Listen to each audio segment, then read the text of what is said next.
August the 15th, Nehemiah 9:22 through 10:39. Then you helped them conquer great kingdoms and many nations, and you placed your people in every corner of the land. They completely took over the land of King Sihon of Heshbon and King Og of Bashan. You caused a population explosion among the Israelis and brought them into the land you had promised to their ancestors. You subdued whole nations before them. Even the kings and the people of the Canaanites were powerless. Your people captured fortified cities and fertile land. They took over houses full of good things, with cisterns and vineyards and olive yards and many, many fruit trees. So they ate and were full and enjoyed themselves in all your blessings. But despite all this, they were disobedient and rebelled against you. They threw away your law, killed the prophets who told them to return to you, and they did many other terrible things. So you gave them to their enemies. But in their time of trouble, they cried to you, and you heard them from heaven. And in great mercy, you sent them saviors who delivered them from their enemies. But when all was going well, your people turned to sin again. And once more you let their enemies conquer them. Yet, whenever your people returned to you and cried to you for help, once more you listened from heaven, and in your wonderful mercy delivered them. You punished them in order to turn them toward your laws. But even though they should have obeyed them, they were proud and wouldn't listen and continued to sin. You were patient with them for many years. You sent your prophets to warn them about their sins, but still they wouldn't listen. So once again you allowed the heathen nations to conquer them. But in your great mercy you did not destroy them completely, or abandon them forever. Oh, what a gracious and merciful God you are. And now, O great and awesome God, you who keep your promises of love and kindness, do not let all the hardships we have gone through become as nothing to you.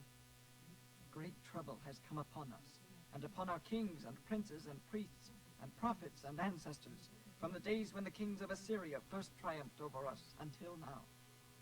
Every time you punished us, you were being perfectly fair. We have sinned so greatly that you gave us only what we deserve. Our kings, princes, priests, and ancestors didn't obey your laws or listen to your warnings. They did not worship you despite the wonderful things you did for them and the great goodness you showered upon them. You gave them a large, fat land, but they refused to turn from their wickedness. So now we are slaves here in the land of plenty which you gave to our ancestors. Slaves among all this abundance. The lush yield of this land passes into the hands of the kings whom you have allowed to conquer us because of our sins. They have power over our bodies and our cattle, and we serve them at their pleasure and are in great misery. Because of all this, we again promise to serve the Lord, and we and our princes and Levites and priests put our names to this covenant.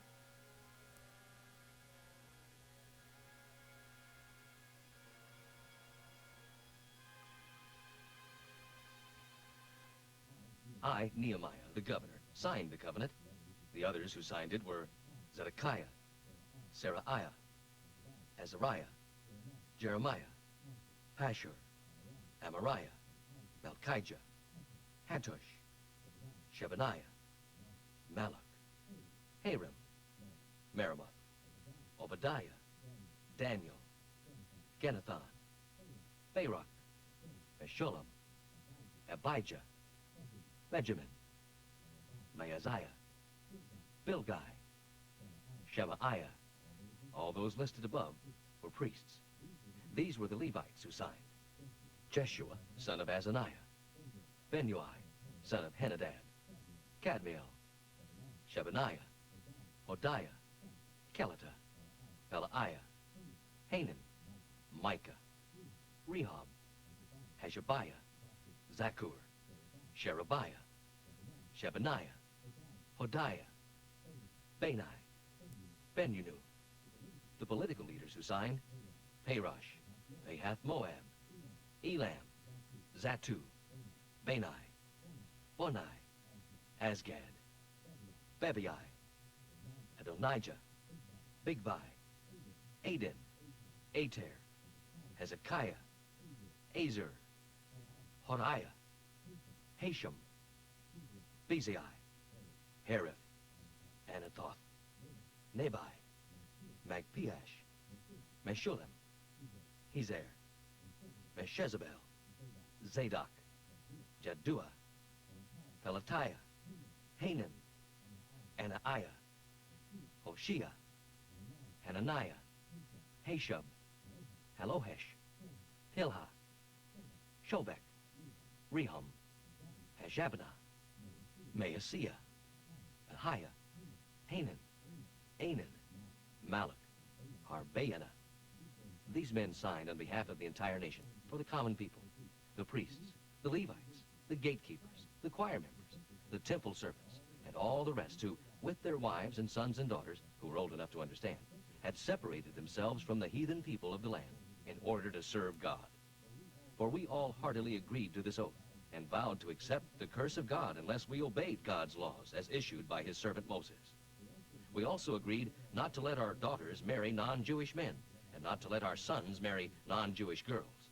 We further agreed that if the heathen people in the land should bring any grain or other produce to be sold on the Sabbath or on any other holy day, we would refuse to buy it. And we agreed not to do any work every 7th year, and to forgive and cancel the debts of our brother Jews. We also agreed to charge ourselves annually with a temple tax, so that there would be enough money to care for the temple of our God. For we needed supplies of the special bread of the presence, as well as grain offerings and burnt offerings for the Sabbaths, the new moon feasts, and the annual feasts. We also needed to purchase the other items necessary for the work of the temple and for the atonement of Israel. Then we tossed a coin to determine when, at regular times each year, the families of the priests, Levites, and leaders should supply the wood for the burnt offerings at the temple as required in the law. We also agreed always to bring the first part of every crop to the temple, whether it be a ground crop or from our fruit and olive trees. We agreed to give to God our oldest sons and the firstborn of all our cattle, herds, and flocks, just as the law requires. We presented them to the priest who minister in the temple of our God. They stored the produce in the temple of our God, the best of our grain crops and other contributions, the first of our fruit, and the first of the new wine and olive oil. And we promised to bring to the Levites a tenth of everything our land produced, for the Levites were responsible to collect the tithes in all our rural towns. A priest, a descendant of Aaron, would be with the Levites as they received these tithes, and a tenth of all that was collected as tithes was delivered to the temple and placed in the storage areas. The people and the Levites were required by law to bring these offerings of grain, new wine, and olive oil to the temple and place them in the sacred containers for use by the ministering priests, the gatekeepers, and the choir singers. So we agreed together not to neglect the temple of our God. 1 Corinthians 9:20 through 10:14. When I am with the Jews, I seem as one of them, so that they will listen to the gospel, and I can win them to Christ. When I am with Gentiles who follow Jewish customs and ceremonies, I don't argue, even though I don't agree, because I want to help them. When with the heathen, I agree with them as much as I can, except, of course, that I must always do what is right as a Christian. And so, by agreeing, I can win their confidence and help them, too. When I am with those whose consciences bother them easily, I don't act as though I know it all and don't say they are foolish. The result is that they are willing to let me help them. Yes, whatever a person is like, I try to find common ground with him, so that he will let me tell him about Christ and let Christ save him. I do this to get the gospel to them, and also for the blessing I myself receive when I see them come to Christ. In a race, everyone runs, but only one person gets first prize. So run your race to win. To win the contest, you must deny yourselves many things that would keep you from doing your best.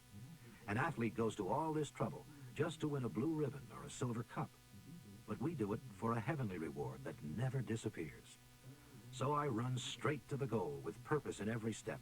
I fight to win. I'm not just shadowboxing or playing around. Like an athlete, I punish my body, treating it roughly, training it to do what it should, not what it wants to. Otherwise, I fear that after enlisting others for the race, I myself might be declared unfit and ordered to stand aside. For we must never forget, dear brothers, what happened to our people in the wilderness long ago. God guided them by sending a cloud that moved along ahead of them, and he brought them all safely through the waters of the Red Sea. This might be called their baptism, baptized both in sea and cloud as followers of Moses, their commitment to him as their leader. And by a miracle, God sent them food to eat and water to drink there in the desert. They drank the water that Christ gave them. He was there with them as a mighty rock of spiritual refreshment. Yet after all this, most of them did not obey God, and he destroyed them in the wilderness. From this lesson, we are warned that we must not desire evil things as they did, nor worship idols as they did. The scriptures tell us the people sat down to eat and drink and then got up to dance in worship of the golden calf. Another lesson for us is what happened when some of them sinned with other men's wives, and 23,000 fell dead in one day. And don't try the Lord's patience. They did, and died from snake bites. And don't murmur against God and his dealings with you as some of them did, for that is why God sent his angel to destroy them.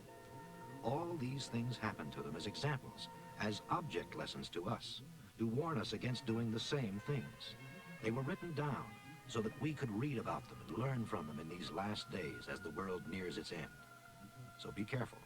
If you are thinking, oh, I would never behave like that, let this be a warning to you, for you too may fall into sin. But remember this, the wrong desires that come into your life aren't anything new and different. Many others have faced exactly the same problems before you, and no temptation is irresistible.